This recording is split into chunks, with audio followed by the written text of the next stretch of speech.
Iran की military IRGC ने एक बहुत बड़ा ऐलान किया है कि उसकी एयर डिफेंस फोर्स ने एक ऐतिहासिक ऑपरेशन को अंजाम दिया है, जिसमें अमेरिकी और इजरायली हवाई ताकत को सीधे निशाना बनाते हुए 2 क्रूज मिसाइलें MQ-9 अटैक और हर्मीज को तबाह कर दिया है। आईआरजीसी ने यह साफ किया कि ये दिन अमेरिकी एयरफोर्स और इजराइल के लिए काला दिन साबित हुआ है। यानी जिस आसमान को अमेरिका अपनी ताकत का मैदान समझता था, वो अब आसमान उसके लिए जाल बन चुका है।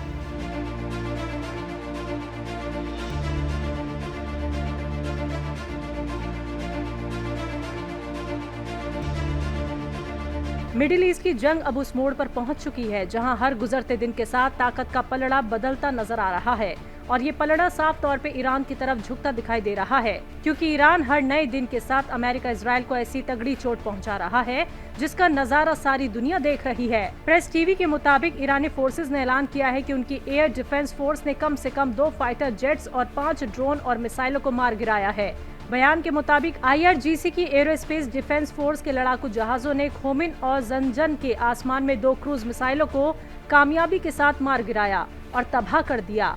ईरान अमेरिका को इतना तगड़ा नुकसान पहुंचा रहा है कि खुद अमेरिका अपने नुकसान को कबूल कर रहा है। अमेरिकी मीडिया ने बड़ी तस्दीक करते हुए बताया कि ईरान ने अमेरिका का एडवांस्ड F-15E स्ट्राइक ईगल भी मार गिराया है। बताया जा रहा है कि आईआरजीसी के हाईटेक एयर डिफेंस सिस्टम ने इस फाइटर जेट को लॉक किया और फिर उसे आसमान से सीधा गिरा दिया। जैसे ही जेट पर हमला हुआ, दोनों पायलट्स ने इंजेक्ट कर लिया और अब दोनों पायलट्स ईरान की सरजमी पर कहीं मौजूद हैं। हालात इतने गंभीर हो चुके हैं कि अमेरिका ने अपने जहाज और हेलीकॉप्टर तक ईरान के अंदर भेज दिए हैं ताकि किसी भी तरह के अपने पायलट्स को ढूंढ सके।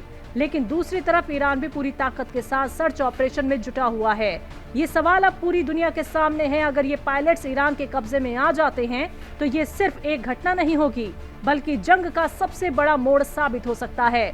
इसी के साथ स्ट्रेट ऑफ हॉर्मूज के पास भी एक अमेरिकी A-10 थंडरबोल्ट जहाज गिरा है। अमेरिका इसे क्रैश बता रहा है, लेकिन ईरान का दावा है कि उसे उनके एयर डिफेंस ने ट्रैक किया और निशाना बनाया। ईरान का इस तरह अमेरिका पर हावी होना ये दिखाता है कि ये जंग डोनाल्ड ट्रंप के हाथों से फिसलती जा रही है, क्योंकि जिस अमेरिका को अपने फाइटर जेट्स और मिसाइलों पर नाज था, आज वही टेक्नोलॉजी ईरान के सामने बेबस दिख रही है। एक्सपर्ट्स का कहना है कि अमेरिकी जेट का गिराया जाना इस जंग में एक गेम चेंजर हो सकता है। ये सिर्फ एक मिलिट्री नुकसान नहीं बल्कि अमेरिका की एयर सुपीरियॉरिटी के दावे पर बड़ा सवाल है।